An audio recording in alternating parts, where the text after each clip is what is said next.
Running Sentences presents The Murderous Yacht. Part 5. The Case. The detectives run down their case for the police officer, with all four of them tripping over one another to prove that it wasn't them who committed the crime. This story is written and narrated by Michael Honoré. This story is a work of fiction. Any names, characters, business, events, and situations within this story are a product of the author's imagination. Any resemblance to real people, real situations, and or fictional events, characters, businesses, and so on is purely coincidental. Copyright 2023, Michael Honoré. All rights reserved. The four stood across from the police officer, who looked deeply confused by all that they had told him. There was a murder, but it wasn't them, and things were odd aboard the ship. This detective's eyes shifted between the four of them, trying to decide what came next. "Are you going to offer clarification on any of what that meant?" "We need you to first understand that we were invited here to stop a murder." "A lot of good you did on that, I see." "Yes, well, it was out of our control. Anyway, I am Cobra, and we were called here because Ebenezer wanted us to stop his murder. He'd been threatened, he claimed. When we began our search, the lights went out, and then he was killed. There was nothing we could do. We then doubled our effort to try and find the killer and began running around this ship trying to find proof and trying to see if we could find this person or alien who had done it." "I see, and do you have any evidence of this?" Bouquet held up the 2 sheets that they'd filled in and half-heartedly offered them to the officer. She hadn't moved from her spot, though, so he had to take a few steps over to glance at them and take them up. "It doesn't look like much, but it is what we've found in this place that is filled with puzzles." "And Miss Bouquet it reads, 'I am the killer.' Are you the killers?" "No, I am not. We think it means the whole thing was planned and executed by Ebenezer." "But why?" A flurry of shrugs were made by the four, who then pointed towards the ballroom. "Is there something over there?" "You want to see the body, right? Well, if it is still in the lounge room, then we shall take you there." This detective nodded and held onto the papers. "Yes, I would like to see all that you can to show me, and please understand I don't yet suspect you lot, but you are all acting rather suspicious." The walk to the lounge was a simple enough thing to do, and the group entered and looked about the now dimly lit room that had a stale air to it and a smell of something off. Detective News instantly took charge of the scene and made sure the rest stayed just outside the door while he looked about the place. "Did you find the weapon that did it, or from the report of the crime by the ship we got? It said a lot of you are all private investigators, yes? Yes, it was in the grandfather clock, but we managed to get it out. I dropped it over somewhere near the far couch over there." News moved with his long strides over there, taking a quick look around before picking up the weapon. It was held up for them to see. "This is the thing?" "Yes, from what I can see from here, yes." "Why did you get a report about us from aboard this ship?" The dull eyes of the man fell on Scrape, who was leaning against the door frame into the room. "Whenever distress calls are made aboard ships, they provide as much important information as possible. That is the ship's computer's job, yes?" There was a dubious look between the group of the four, since it ran counter to what the ship had told them. Something wasn't adding up, and News had now stuffed the gun into a pocket of his, without really much looking at it. "The gun was hidden in the clock, as I said, and set to a device that would fire it at a certain time." "And why did you remove it from there?" "We needed to make sure it was the weapon, and as investigators of this crime, it was our right to find out what has happened here." You really didn't, though, and this body over here, it doesn't appear to have moved, so I'm not sure why you're making such a fuss over it. News then strolled over and began poking at the headless body of Ebenezer. Shot twice in the chest area, as I can see. Yes, this is a clean job.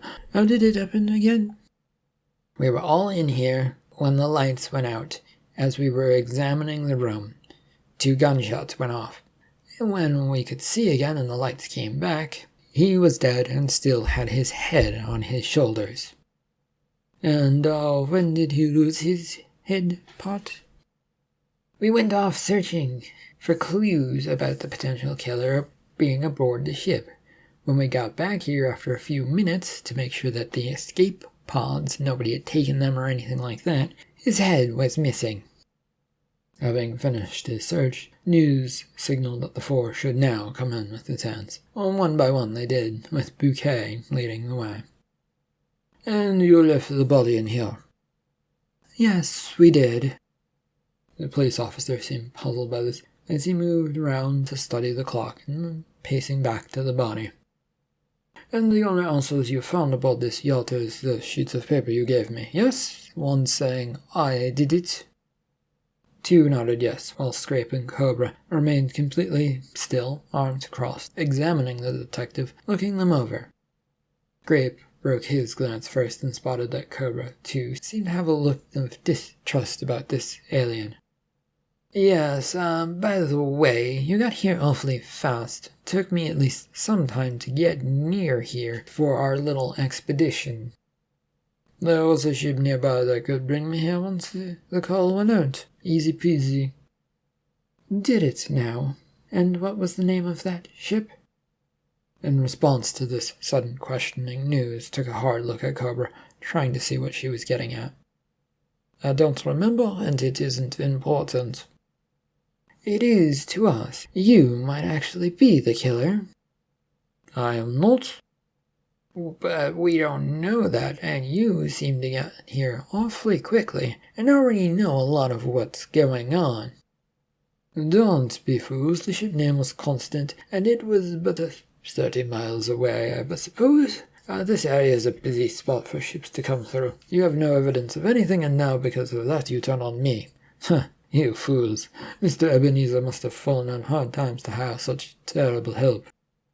Then tell us, since we are such fools, what has happened here, It makes no sense to us.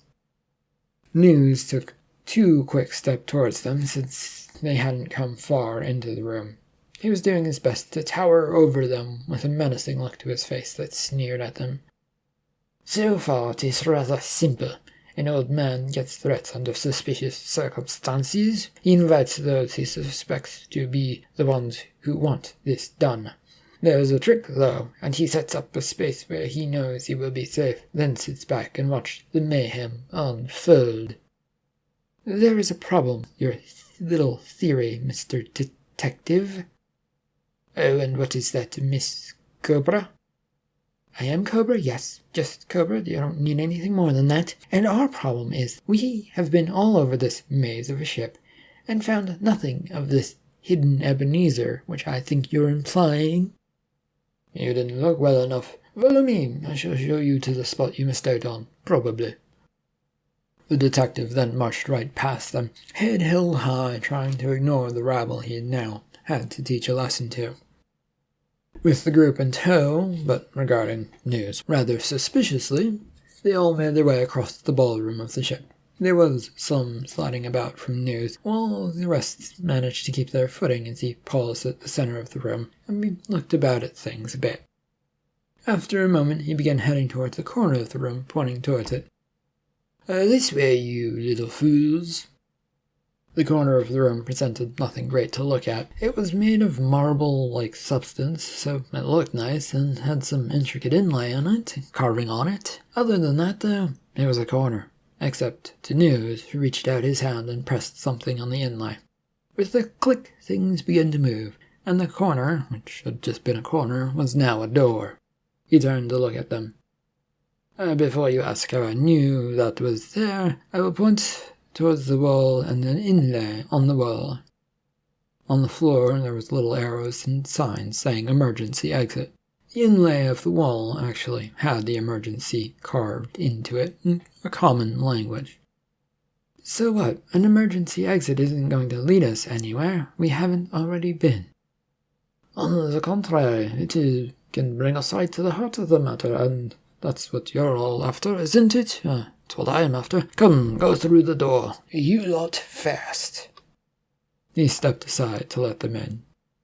A dim-lit corridor went straight back towards another door. Unable to go anywhere else, they headed straight for that. Slowly, though, not hurrying and throwing glances backward towards this Mr. Detective News. He was following a few steps behind and seemed to be fine with all that was going on. This is the one thing that doesn't make sense to me, though, and that is why I killed him here. I know he took a vacation and seemed to roll himself up, but no one is quite sure why from the evidence gathered. The whole thing is a setup. That's all there is to it, Mr. News, if he's still alive. Yes, he's alive. There is no doubt of that, since the body was quite clearly a clone. But all this effort to capture idiots who he thinks might be his killer, or has at least threatened him, it's good, but it makes no sense, since he can just have you all arrested. The door was now in front of them, and stayed closed as they all came to a stop in front of it. A moment's examination by Cobra showed her that it didn't have a handle, so she turned to News. So what are we supposed to do now, mister? What do you usually do at a door? Knock on it, you fool. The remark drew a glare, and she raised a fist, waving it at him for a second, and then turned around and hit at the door with all of her frustrations that she could put into it. The door slid open, revealing a warm, brightly lit room that looked suspiciously like the lounge that they'd left not that long ago. It was empty of any people as far as Cobra could tell. Into the room we all go, please.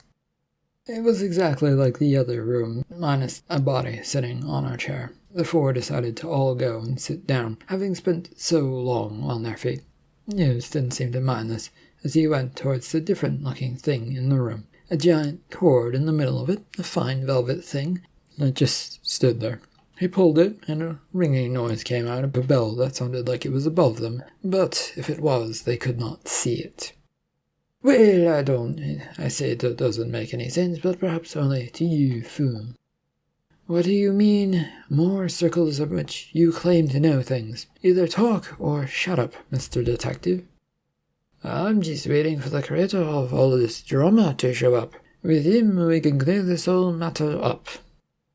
The wait for someone else to show up stretched onward.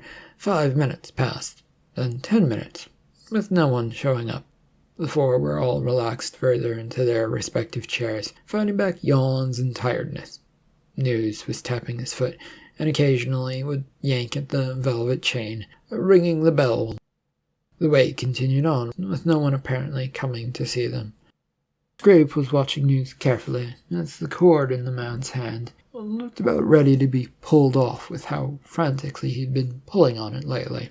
He just kept holding it and occasionally would ring the bell. Are we going to wait here for this mysterious stranger forever, or... No, he should be here. But he isn't, and it is Ebenezer that you're waiting for, right? Detective News nodded yes to Bouquet, that this was the case. And it was at this point that there was a loud creaking noise from the wall. They all turned to see a different secret door from the one they'd come in open up on the far wall. And in strolled a headless man, though there was a head that was held under one of his arms, neatly tucked in. Apologies for my lateness. I had to recover my head. I was using it for the whole realistic depiction of things. There was a slight groan from Cobra, who was shaking her head at the maybe intentional pun. Finally, you're here. Can you explain to these people that you hired that you suspect them of wanting to murder you?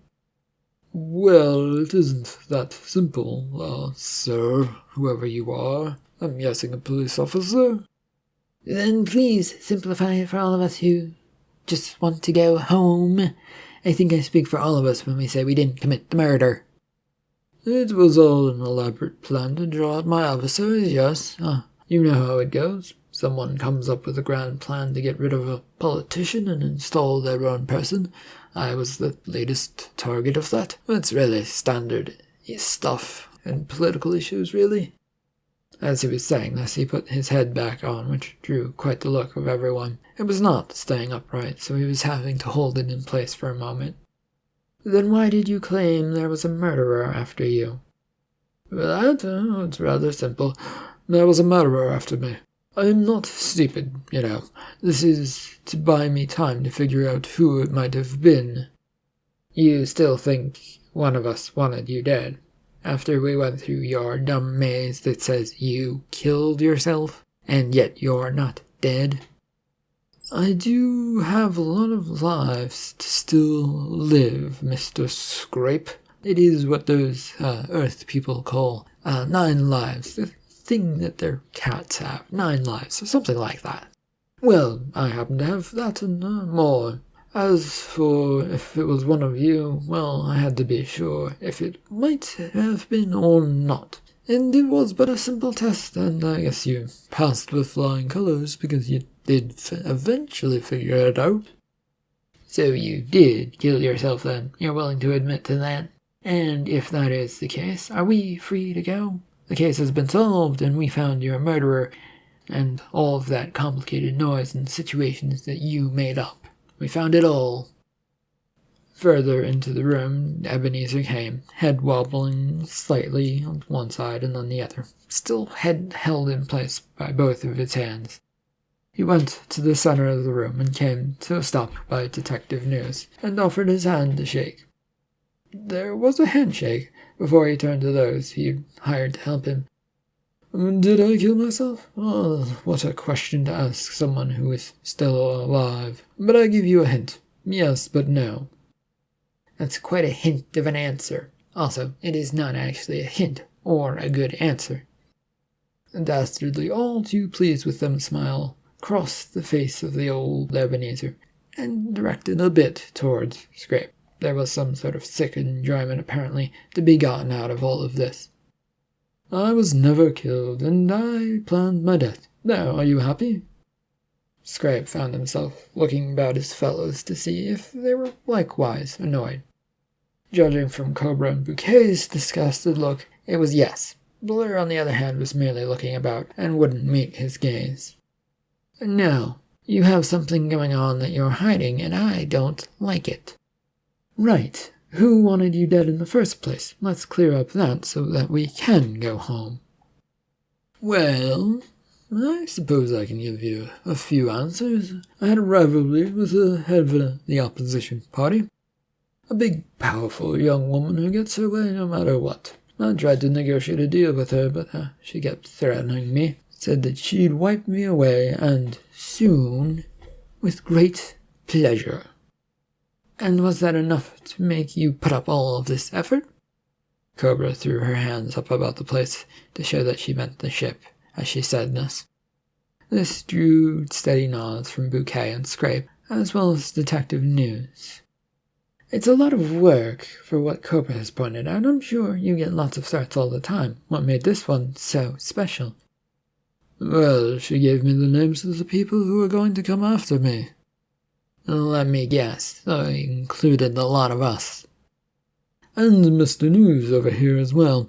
Yes." The 4 original detectives turned to look at News with rather raised eyebrows in surprise. He smirked at them. "Don't tell me that none of you guessed such a thing was a possibility."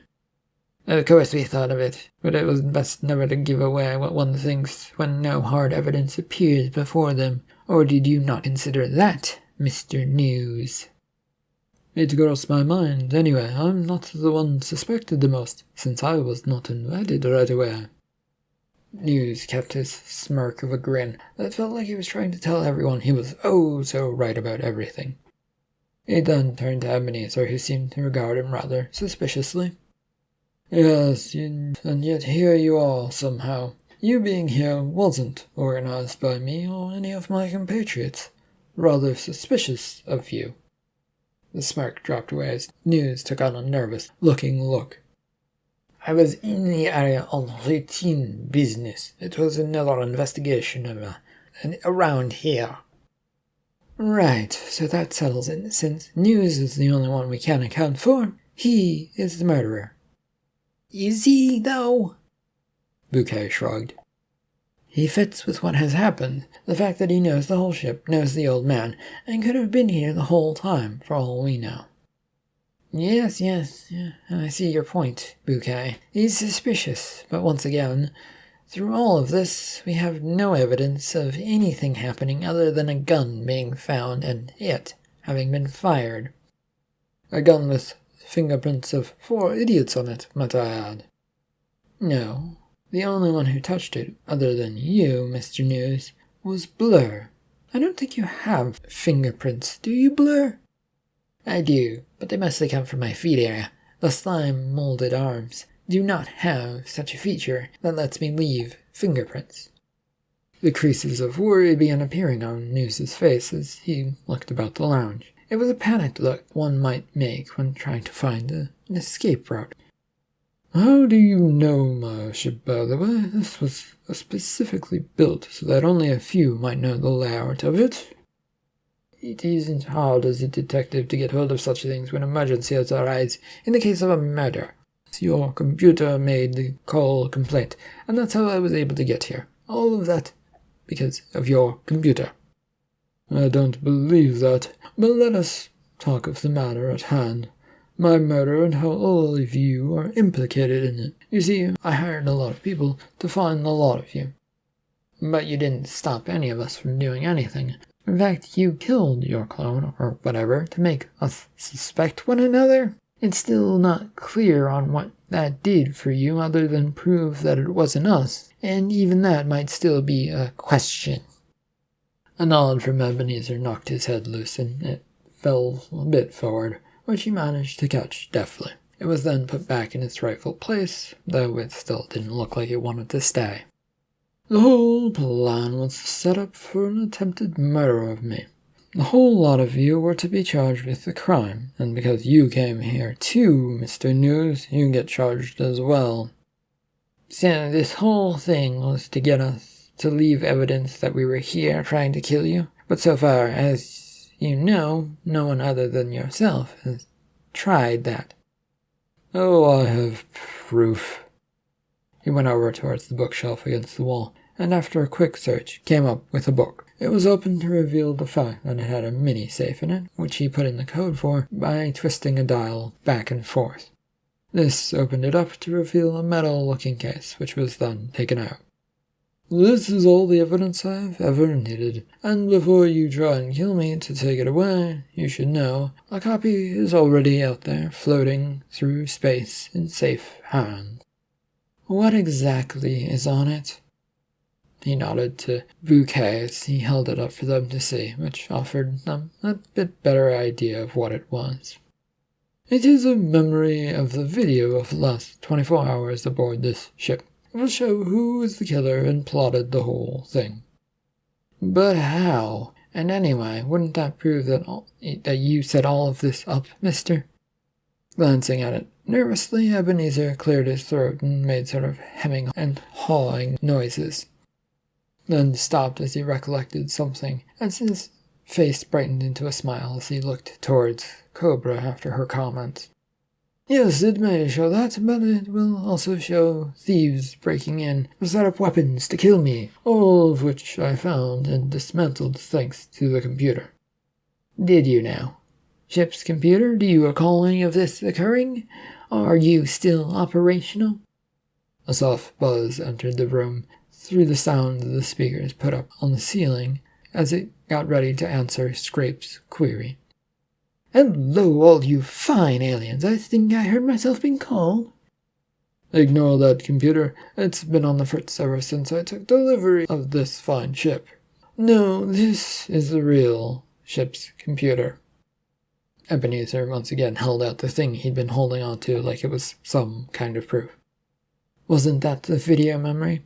Why are you changing what it is? Yes, as Cobra says, why the sudden change? It can be 2 things, or even 3 things at once. There is no limit on what it is and what I need it to be. Anyway, it is the improved computer system, and it has been recording a lot of you. We know that already. What we want to see is the proof that one of us, or all of us, as you claim, did something here. We're asking that you show us. No, Bouquet. That's for the cops to see when they get here. I'm not letting you build a defense for yourself by seeing things beforehand.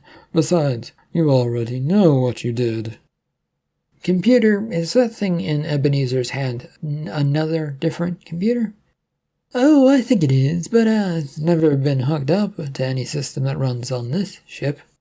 As I said, the computer is haywire, headed for a breakdown for unknown reasons. This is the new computer, and I didn't want it infected with whatever is wrong with the old one. Computer, are you infected? Oh, certainly not, Bouquet. I at least don't think there is anything wrong with me, other than the non-use by my operator, which has led to some downtime of not doing anything. They wouldn't know if it's broken or not. The coding, I think, is what someone once told me is wrong with it. Anyway, alas, this is how things are. I don't have experts to fix it who are still alive. The people who originally built the ship are dead, apparently. And so, the new computer is outside the old one, and this is what I used to fly about, and it's what I could do. More than a few dubious looks passed amongst the others. This caused Ebenezer to fiddle with the device in his hands, before a projected screen appeared up in the air in front of all of them. A fast-forwarded day zipped by in the air, showing them this and that and several aliens aboard the ship. Various rooms, what looked to be on them, but things were moving too fast to really comprehend. You've seen the evidence that you wanted. I didn't manage to see anything that would implicate us personally. Also, that could have been all made up. You want me to point out who did it, then? The real cops will be here any minute and take you all away. Do you want it spoiled for you before you get to court for your crimes? By the way, I am aware that all of you have committed crimes throughout your lives. Oh, great. All of my crimes are already forgiven and washed away, so your threats have little effect on me. Yes, Cobra, except I'm a powerful person and your crimes are easily put back on the books, and that goes for all of you who think you can hide behind that. Well then, should we just go wait by the docking area? Let's just go make this easier. No, it is easier to stay here and wait for them to come to us. There are no cops coming here, are there?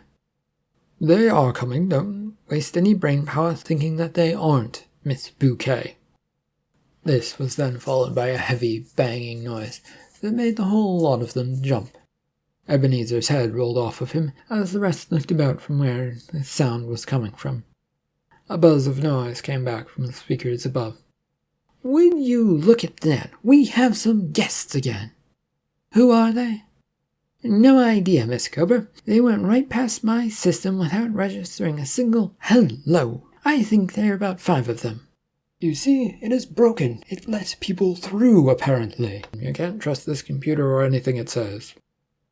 The banging came again, more insistent this time around, and it did not stop. Well, what would you like to do, Mr. Ebenezer Clone Copy, if that's who you are? You might be a clone of all of this, and the head might be real. Are we going to go find this noise or no?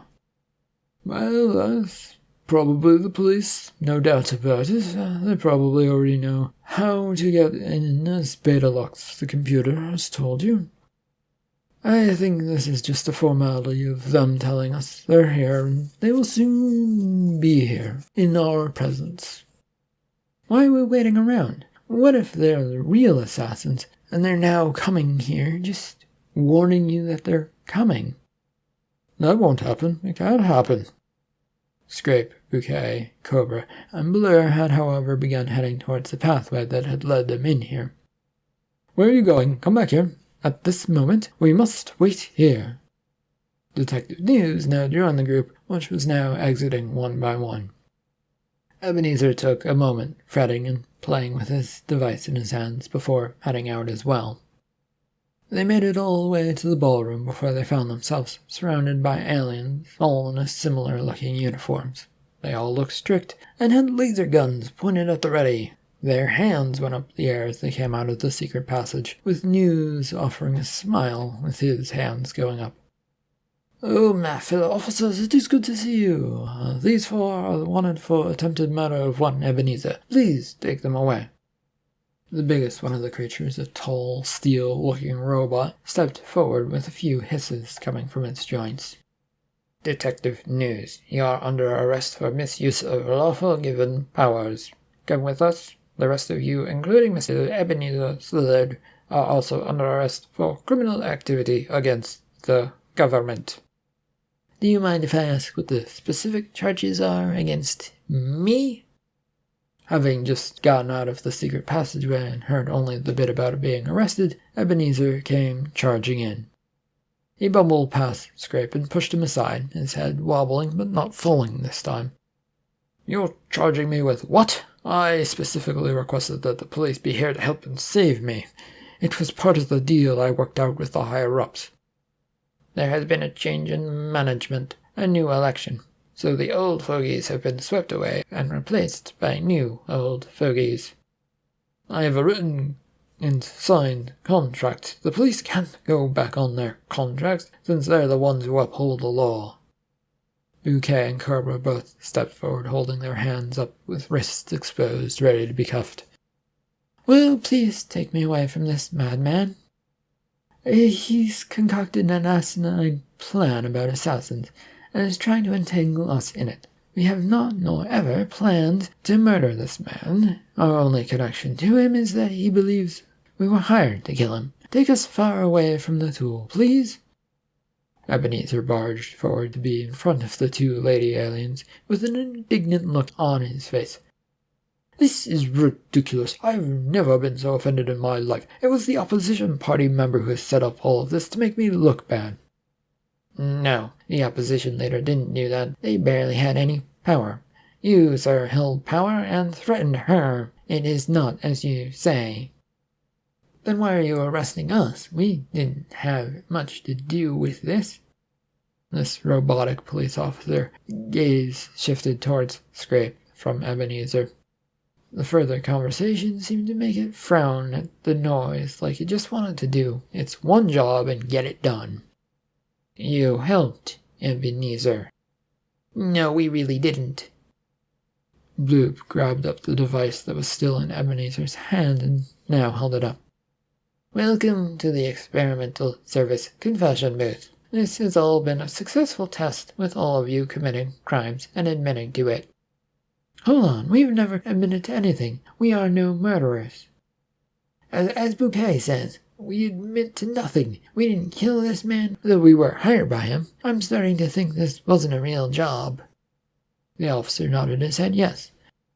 "All that you have seen and done aboard this imaginary ship was done to gather confessions about your various crimes. You even said towards the end that you may commit them for the greater good, or some such nonsense. It will be good enough for the courts." "That was me, and I have a written court order that says my crimes were cleared by the court. I was seeking justice for my work, and as such, my pursuit of it, though unhealthy and terrible, means it was justified because I was granted it." Officer Bloop's gaze then moved towards Cobra, considering what she said, with a shake of its head no. "That was an old administration. We are under new orders, and any such documents might not hold up under scrutiny." "Well, since you won't listen to us, why don't you take us away, then?" With a wave of its arms, this Bloop signaled for the surrounding officers to descend upon them. They did so, and the group had their wrists behind their backs in no time, and all of them in cuffs. What was even more amazing was that all of the walls and everything started to come apart as workers of all sizes began disassembling the ship, revealing a massive room hidden behind it. This really has been a massive setup, hasn't it? "Yes, and you are finally noticing it, Miss Bouquet. This, as I said, is an experiment to get you to confess. We built this world that you've been in. You kidnapped us then, because the last thing I remember was getting a letter and then waking up in a pod outside this fake ship.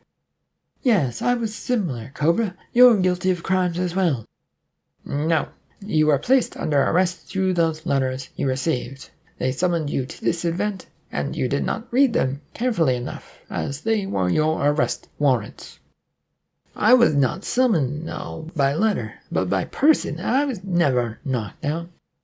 The ship was now mostly gone, with some of it having been screens projected as an image. Other bits were wooden panels, and there were some other materials as well. It was a bit much for the detectives, who now found themselves in a sort of hangar and being pushed towards the entranceway. Not that the officers or Bloop seemed to mind. Mr. Scrape, there is a memory block put in your mind that you cannot access. It contains what happened in those vital hours. You probably don't even remember arriving here. No, I do. I specifically remember that I had a guide bring me to this ship.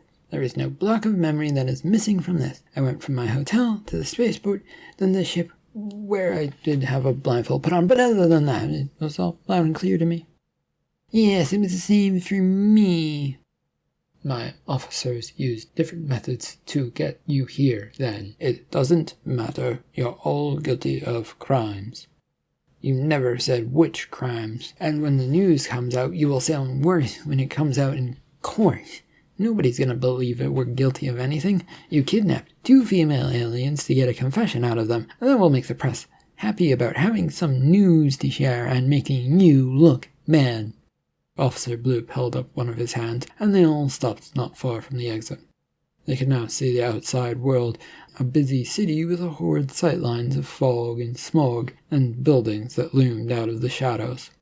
All in all, it did not look like a place they wanted to be, and there was only one place that this could be: the capital. Welcome to your prison. Your confessions have been recorded, and since you are now on record, no trial will ever be needed. This isn't jail, it's the capital city. Yes, it's the capital city. What do you mean by all this, officer? Unnoticed by most of them, since they were so busy trying to get whatever they could out of the police, as they were beginning to be dragged away again. All but News, who'd managed to, with a little bit of help by one of the other officers, creep away unseen. The new prison sentencing system, officially installed, makes prisoners work off their freedom from the capital. Do as you are told and you will be free soon enough. What kind of work? Whatever is needed. This officer, who had been telling them all of this, suddenly gave up on answering any further questions, and he thudded out of the hangar space, with the rest of them being dragged along. The only one to put up any effort to stop it was Ebenezer, who got hit in the head to make him stop struggling. It worked, as the lot of them were then out the door. A van was waiting for them not far from the doors to the hangar. The group was being led forward to it, but not before they got a heavy look at the smog-filled space. A cough seemed to make its way around, passing from alien to alien, as the back of the van was opened and the first few of them were pushed in, with Ebenezer getting an extra shove as he started resisting again. Scrape, though, was the last one in, taking a look and shaking his head. What a way for the world to work. We are all just following our orders. Now go to jail of having to work for politicians for pennies. End of Part 5 of The Murderous Yacht. The end of The Murderous Yacht. Thank you for listening.